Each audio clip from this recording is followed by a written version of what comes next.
Hoy casualmente las dos tenemos un tema que se une por todos lados, podríamos decirlo. Y la verdad que lo charlábamos fuera de aire y dijimos, bueno, vamos a decir casi lo mismo o algo que se relaciona obviamente con la represión, en este caso del gobierno nacional, de la policía también, que se supone debería defendernos o cuidarnos en todo caso.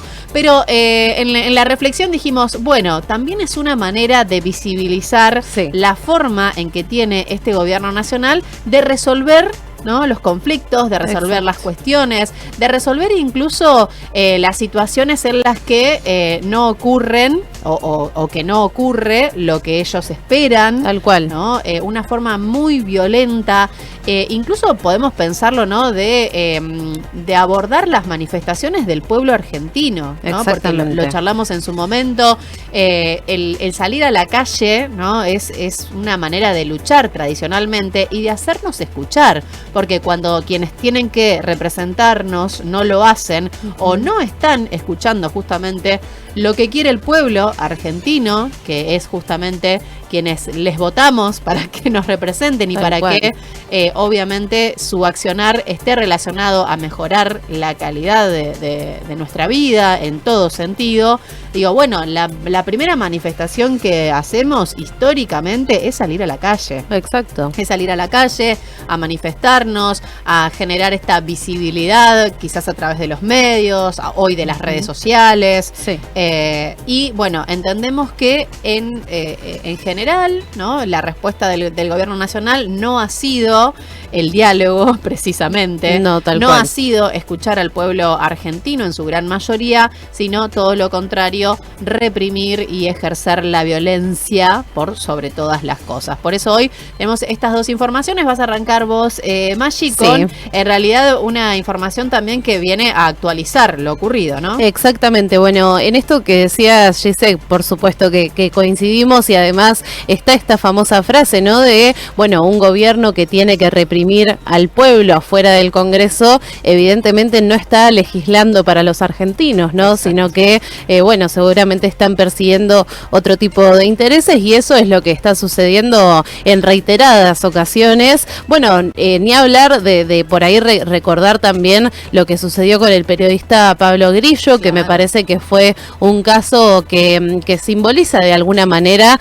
la brutalidad de la violencia de la policía, de la represión mal ejecutada, porque recordemos que, por supuesto que la figura de la represión, entre comillas, sí es legal, digamos, sí puede suceder, la policía sí puede ir a disipar las manifestaciones, pero por supuesto que hay distintos reglamentos a seguir, como por ejemplo que las armas no pueden apuntar directamente a los manifestantes, cosa que en el caso de Pablo Grillo, recordemos, sí sucedió, porque justamente, ¿por qué le pegan en la cabeza? Porque estaban apuntando directamente a las personas que se encontraban en la manifestación. Bueno, sí, y además yo creo que tiene que ver, digamos, por una cuestión lógica, que la policía puede, en todo caso, como decíamos, ¿no?, reprimir o intentar disolver esa manifestación con la misma violencia con la que se está ejerciendo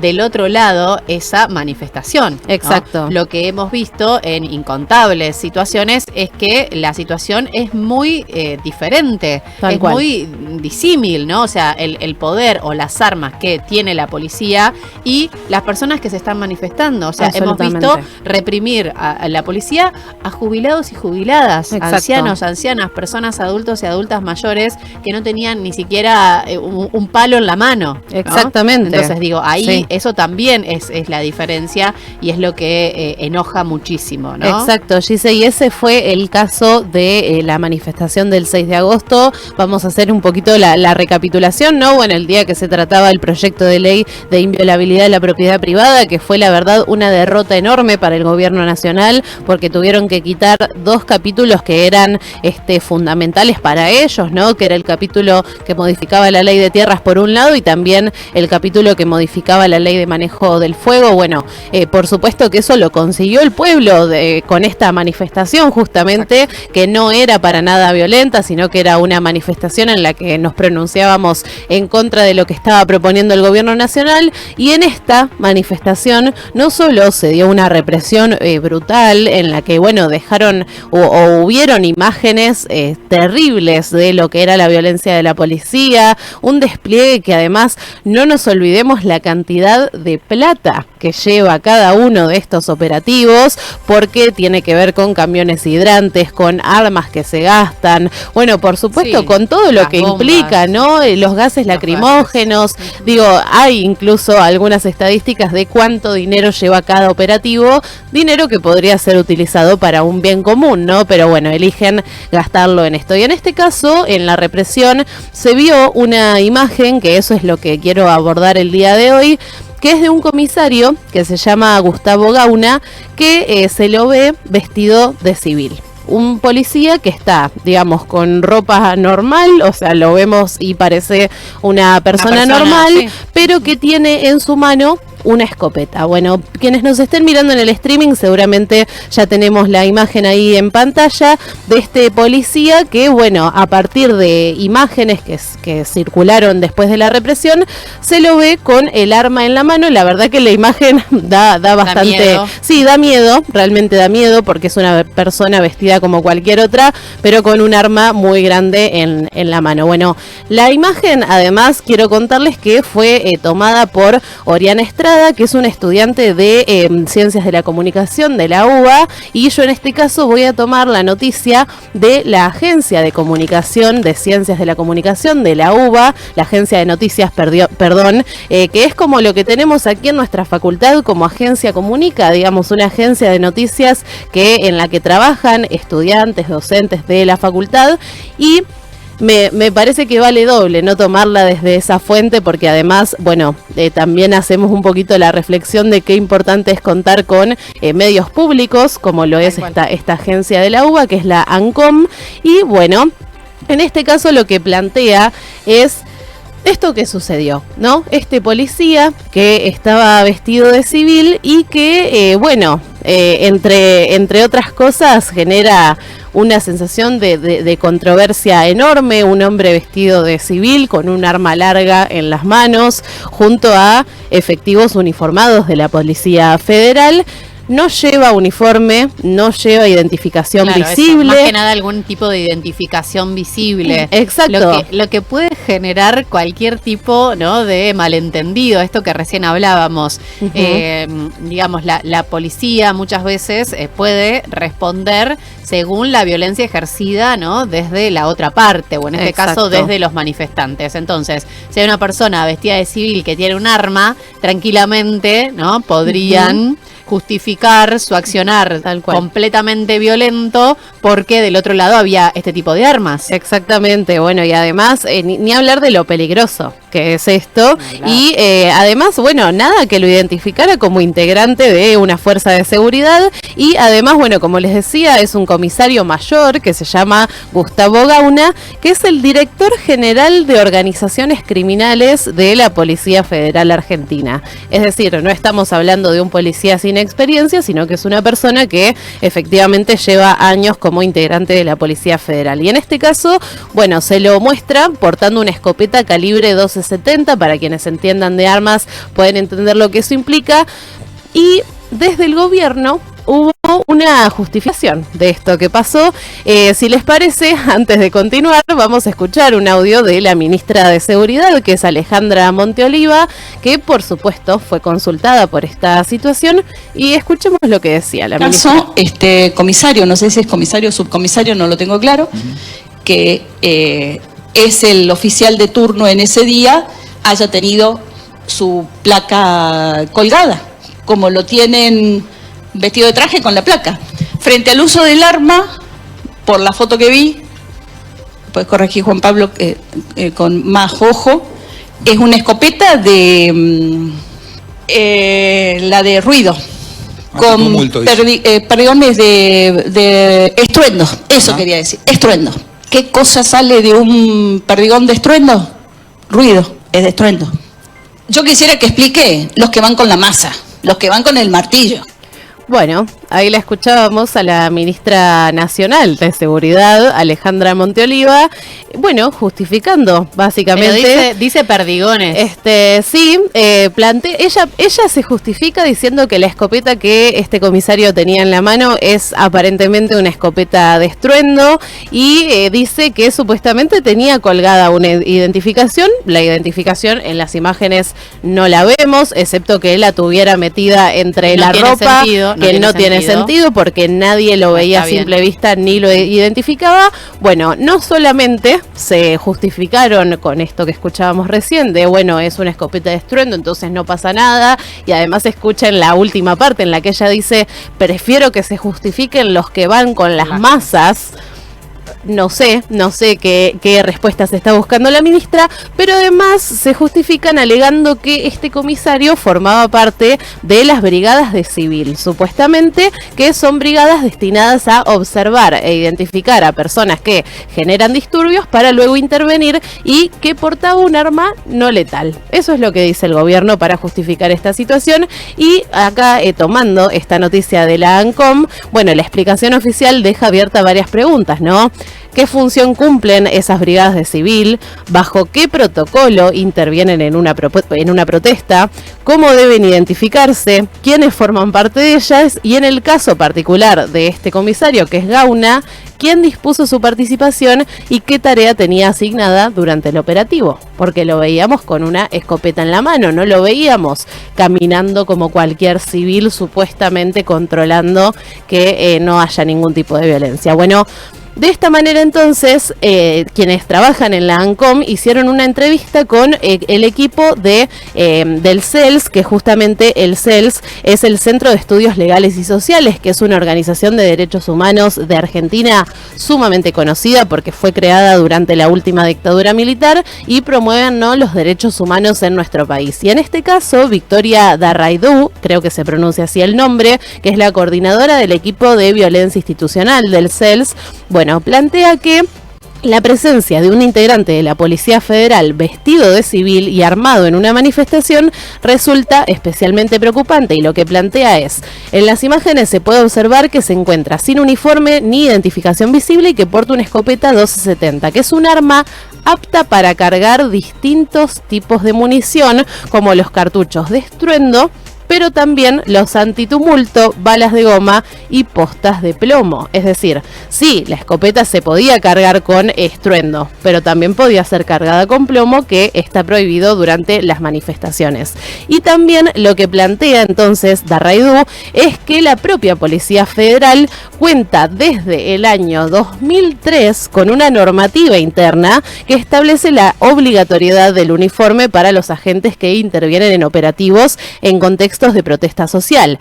Ese criterio fue incorporado en 2011 a una resolución ministerial que fijaba criterios mínimos para la actuación de las fuerzas federales en manifestaciones, y adivinen quién lo derogó.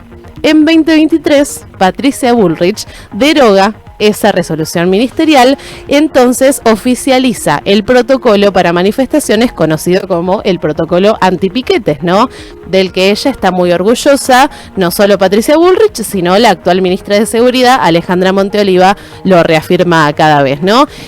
Sin embargo, eso no significa que actualmente esté permitido que un funcionario policial intervenga de forma anónima o de civil en una protesta social. Esto es lo que explica entonces Darraidou, y sostiene que subsisten obligaciones derivadas de tratados internacionales y de la jurisprudencia de la Corte Interamericana de Derechos Humanos, que establecen como obligatorio para la intervención en contextos de protesta que los integrantes del operativo usen una identificación.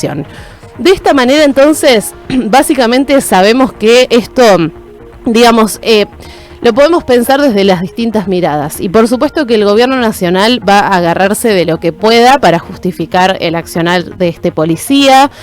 Ellos dicen que tenía la identificación, ellos dicen que la escopeta era de estruendo, pero lo cierto es que desde el CELS no solamente denuncian esto que les contaba recién, sino que además lo que dice el CELS, que por supuesto emite un comunicado luego de lo sucedido, es que el despliegue estatal de esta jornada, mientras en el Congreso se hablaba de una reforma que podía alentar los fuegos intencionales producir desalojos sin contemplar la vida de las personas. Fue de intento de silenciamiento a la ciudadanía movilizada, ¿no? Esto que pasó afuera del Congreso. Claro. El resultado, además, fue una protesta dispersada mediante el ejercicio intensivo de la violencia policial contra manifestantes y trabajadores de prensa. Recordemos a la periodista que fue herida también en la cabeza, de quien no se conoce su identidad porque ella así lo solicitó, pero tuvo que ser en el momento trasladada a un hospital con una herida de gravedad. Sí, que no fue la única, digamos, quizás fue como la más grave, pero sí hubo otras personas también que tuvieron que ser internadas o asistidas. Totalmente, ¿no? Bueno, y en este sentido entonces lo que dice el CELS es que informaron de este operativo a la relatora especial de las Naciones Unidas sobre los derechos a la libertad de reunión pacífica y de asociación, que es Gina Romero, y también a la Comisión Interamericana de Derechos Humanos. En ambas presentaciones el CELS documentó el uso abusivo de la fuerza por parte de las fuerzas federales y de la policía de la ciudad y advierten sobre la criminalización de la protesta social, que esto es sumamente importante, ¿no? Bueno, solicitan la intervención para que requieran información al Estado argentino y den seguimiento a los hechos. Esas son las acciones legales, digamos, que toma el CELS ante esta represión tan violenta. Por supuesto, hasta el momento la Corte Interamericana de Derechos Humanos no se ha expedido, pero tenemos también digamos, ¿cómo se dice? El antecedente de que ya desde hace bastante tiempo, desde la Corte Interamericana de Derechos Humanos e incluso desde la ONU, vienen advirtiendo el retroceso en materia de derechos humanos que estamos teniendo en Argentina, especialmente desde que asume el gobierno de Javier Milei. Entonces, muchas preguntas nos podemos hacer, pero creo que lo que está muy claro acá es que este gobierno no quiere que la gente se exprese, no quiere que nadie piense distinto, consideran que protestar es, digamos, no sé qué es lo que piensan tampoco, porque viste que además desde sus discursos todo lo que sale de la boca, al menos del presidente, son cosas muy despectivas, ni siquiera hay un argumento que vos decís, bueno, te puedo entender por este lado. Ni siquiera. No, es que además son muy contradictorios, ¿no? Sí. Porque defienden también la libertad, supuestamente. Y entre esas libertades podríamos pensar la libertad que tenemos de expresarnos, de manifestarnos, de insistir, como decíamos, para que se cumpla lo que nosotros consideramos lo mejor para el pueblo argentino. Y sin embargo, bueno, cuando generamos, ¿no?, este tipo de manifestaciones o nos manifestamos libremente, ¿no?, desde los términos de ellos, bueno, responden con este tipo de represión. Entonces, tampoco se entiende, o sea, ¿libertad para quién? ¿No? O bueno, yo igual me quedo con esta frase que vos dijiste al principio, Maggi, que me parece que es un sentimiento bastante compartido hoy en día con el pueblo argentino y que tiene que ver con esta sensación de que estamos teniendo de que el gobierno o el gobierno nacional obviamente no está gobernando para el pueblo, para la gente. Para la gente. Sí. Esto que no es particularmente de este gobierno nacional y actual, sino que ya lo hemos vivido en otros tiempos en la Argentina, cuando tenemos tanta manifestación de las personas, del pueblo, de las calles, que insiste y insiste con diversas cuestiones. Digo, entendemos que hay un gobierno que no nos está representando. Tal cual. Que no nos está representando como pueblo, o que no está escuchando, en todo caso, al pueblo argentino. Exactamente, Gise, adhiero a tu reflexión. Y bueno, lo último que les comento respecto de este caso particular, de este comisario, bueno, el abogado Gregorio Dalbón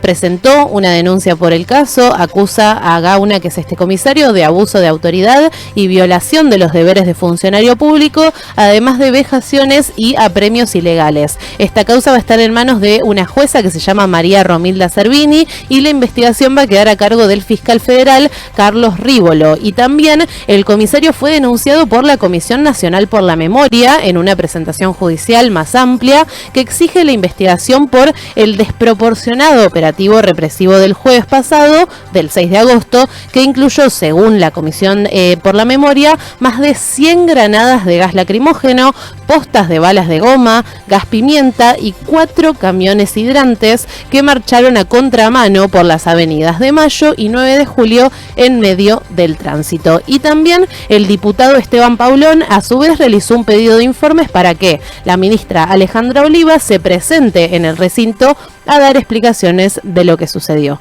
Esta es la información que tenemos hasta el momento. Por supuesto que el caso sigue en investigación y bueno, veremos cómo continúa entonces estas denuncias que se le realizan al comisario y por supuesto también a la ministra de Seguridad. Totalmente. Bueno, Maggi, súper importante esta información y además insistimos, ¿no? Lo importante que es estar informados y saber hasta dónde, ¿no?, van las acciones legales o posibles de la policía y hasta dónde no. Totalmente. Lo que podemos esperar, lo que podemos incluso no exigir de su comportamiento y de su accionar, que la mayoría de las veces no lo sabemos, no tenemos esa información. Y destacar, y ya con esto cerramos porque vamos a seguir hablando del tema, destacar que me parece que no hay que minimizar el uso de armas, sea cual sea, ¿no? No, tal cual. Porque más allá de que sean de estruendo, más allá de que sean balas de goma, más allá de que, no sé, el impacto sea mucho menor que una bala de plomo, obviamente, no quiere decir que no genere un montón de situaciones y de daños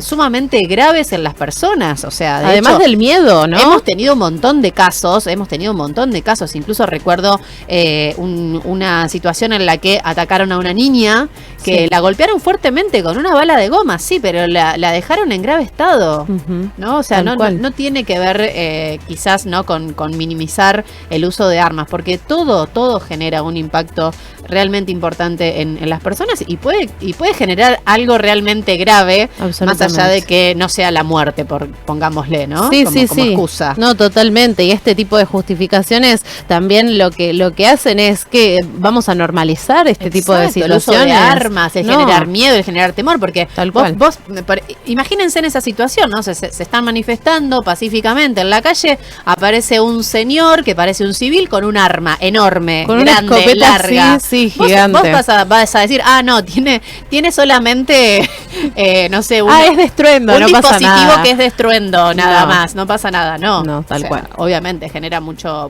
temor.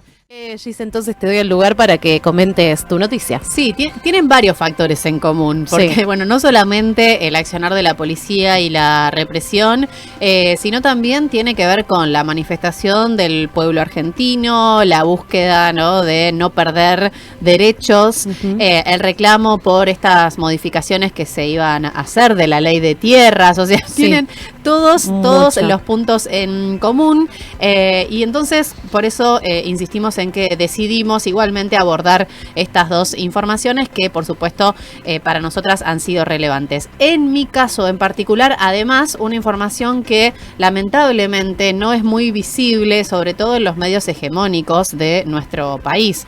Estoy hablando, o voy a hablar, vamos a abordar el violento desalojo a la comunidad Santa Rosa en Humahuaca, ¿sí? Una comunidad obviamente de originarios, de personas originarias de nuestro país. Allí la policía justamente reprimió a mujeres, a hombres, a adolescentes, a ancianos y a infancias que obviamente estaban en el lugar. Tiraron balas de gomas, gases lacrimógenos.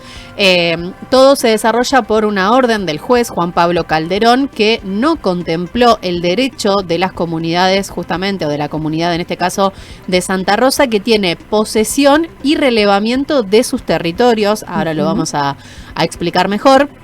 Y que bueno, obviamente todo tiene que ver con estas ansias de quedarse con el territorio indígena para negocios inmobiliarios, que involucra también decisiones de jueces en contra de las comunidades.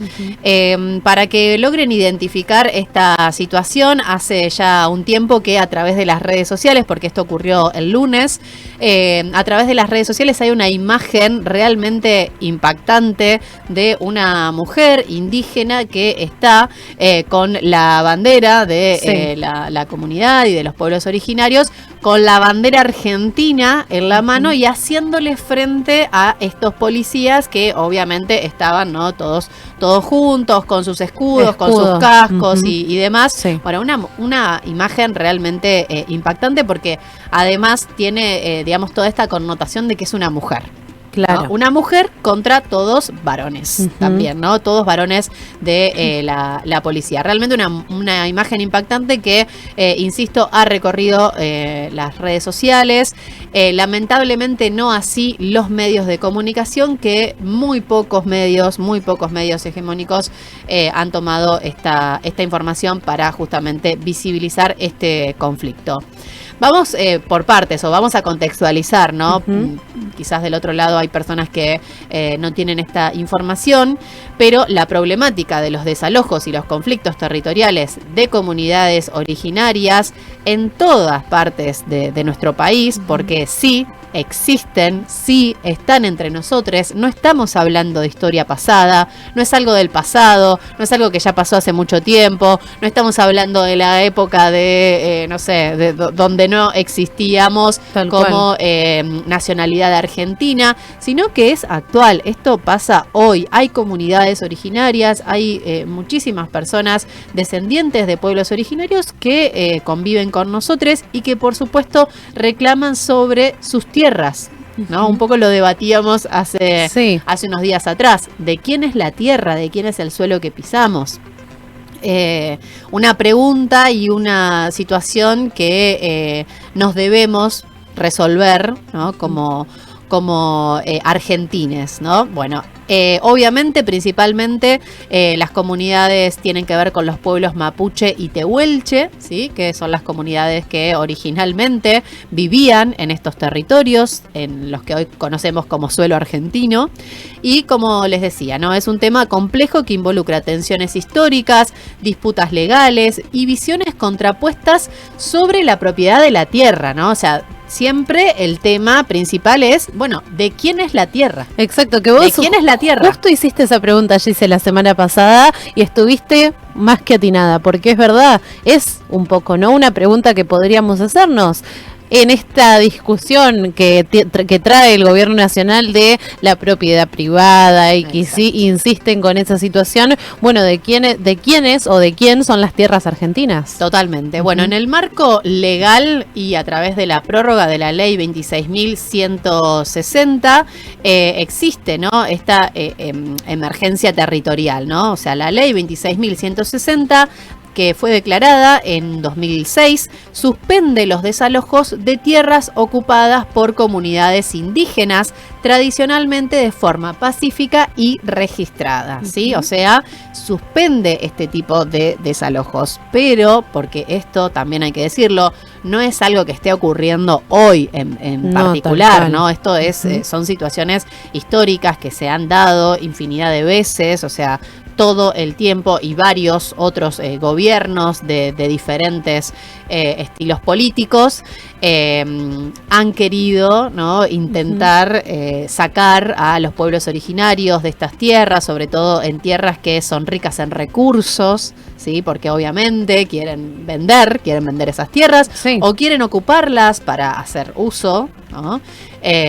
Lo malo es que el general no es para beneficio propio del pueblo argentino, sino para algunos pocos, o sobre todo para extranjeros, ¿no? Que es lo que está pasando también, o lo que estaban buscando hoy en día con esta nueva ley que querían aprobar. Bueno, y hoy tenemos, bueno, justamente este debate por el desalojo express. Vos bien lo decías, Maggi, también, ¿no? Recientemente esta discusión legislativa que está en torno al proyecto del desalojo express, que ha generado obviamente un fuerte alerta entre organizaciones de derechos humanos y las comunidades originarias, porque obvio denuncian que estos mecanismos judiciales sumarísimos podrían acelerar las órdenes de desocupación en plazos muy cortos, como 72 horas, dejando sin efecto práctico las garantías de defensa de esta posesión ancestral. Claro. Sí, o sea, los pueblos originarios lo único que tienen, digamos, como garantías es esto, ¿no? La posesión ancestral de esas tierras.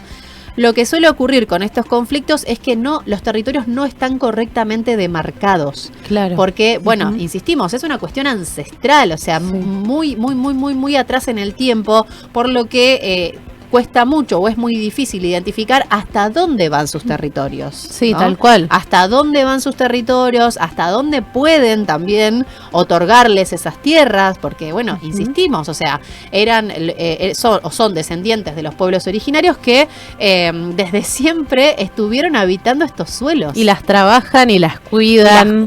Pero es su tierra, es su territorio, sí. O sea, originalmente estaban acá, en estas tierras. Exacto. Entonces, ¿hasta dónde es su posesión o hasta dónde en todo caso se puede negociar?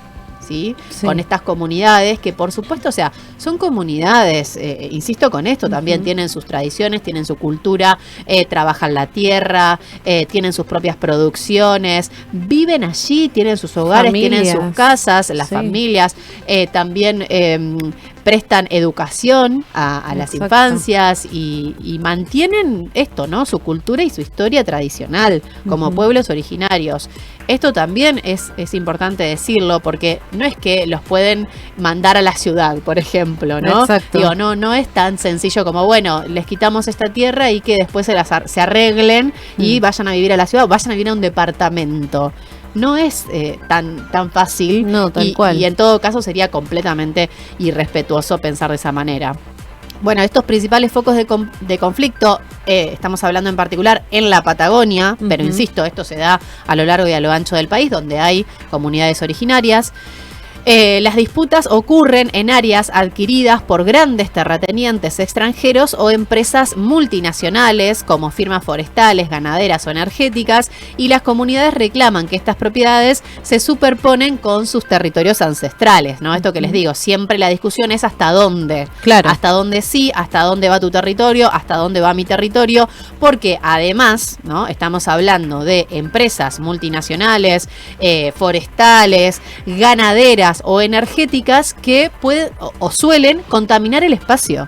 Contaminar el espacio o generar algún tipo de circunstancias que hacen compleja la vida de esa comunidad. Claro, deforestación. Exacto, sí. Deforestación, bueno, la ganadería también, que es súper perjudicial también para los suelos, y ni hablar de otro tipo de empresas que contaminan los suelos, las aguas, y quizás incluso, como les digo, o sea, generan, digamos, estas circunstancias complejas para esa comunidad que vive de lo que les da la tierra, de la, ¿no? naturaleza, de los animales, bueno, y otras cuestiones.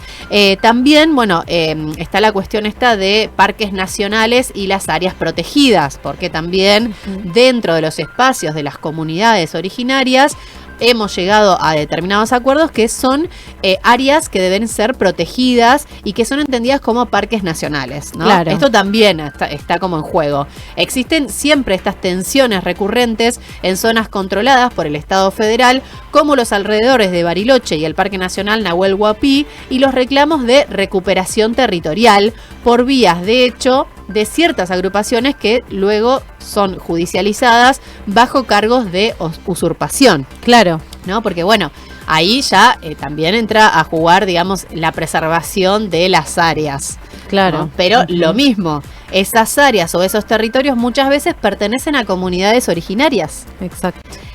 Bueno, la verdad es que es un debate que, como les digo, lleva muchos años en nuestro país y han pasado varios gobiernos.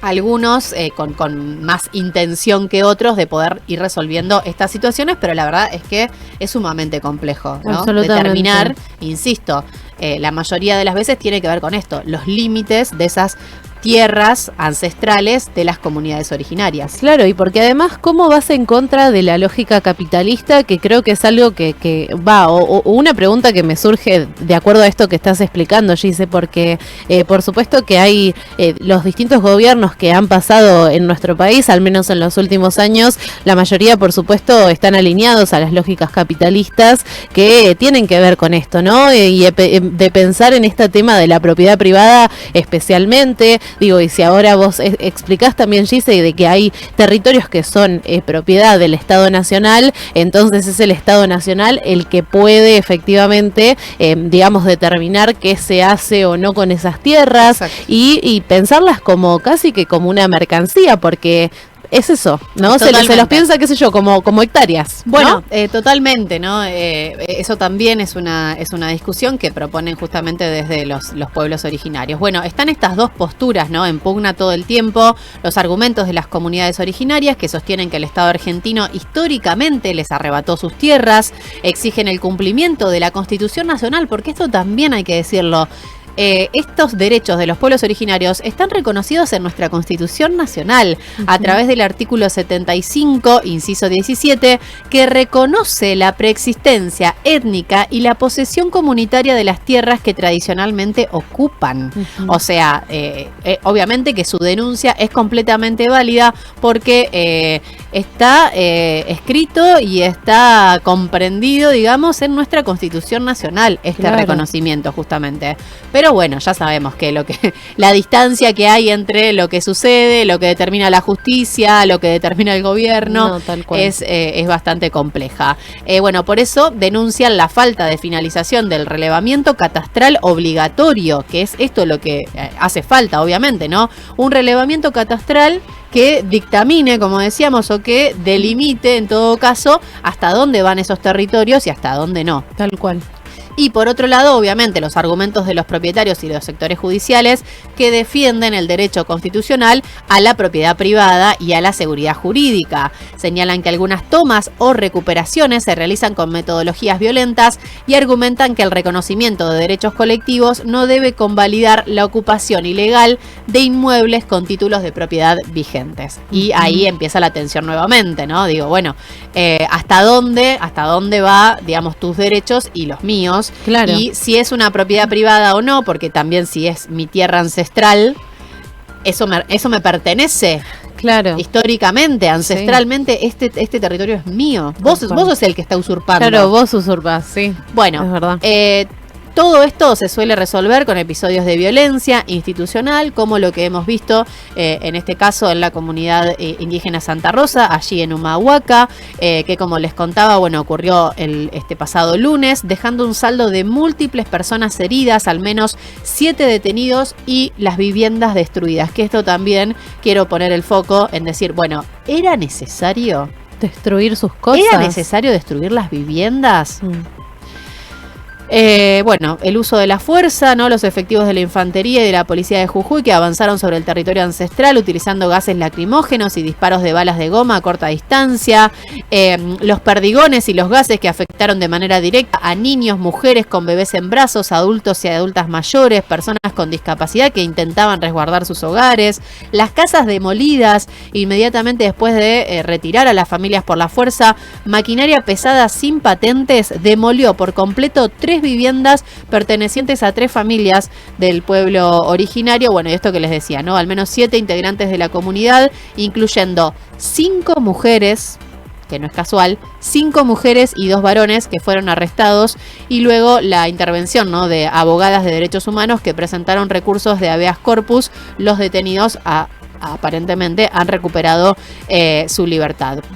La orden de desalojo firmada por el juez civil y comercial Juan Pablo Calderón se ejecutó basándose en una cédula parcelaria del año 2009 que contenía graves fallas de demarcación territorial. Esto que seguimos diciendo, sí, ¿no? O sea, contenía graves fallas y aún así, ¿no?, el juez igualmente manda esa orden para el desalojo, claro, habiendo fallas incluso en esta demarcación territorial, que es lo que obviamente, bueno, están exigiendo la comunidad originaria, ¿sí? Porque hay algo que está mal, o sea, que judicialmente no es correcto y que, bueno, ellos están insistiendo y están exigiendo que esto realmente se solucione, obviamente, que se demarque correctamente sus tierras, y responsabilizan, obviamente, en principio al gobernador Carlos Sadir por esta brutal represión y, por supuesto, al gobierno nacional de Javier Milei por impulsar un modelo que pone la propiedad y el negocio por encima de los derechos de los pueblos originarios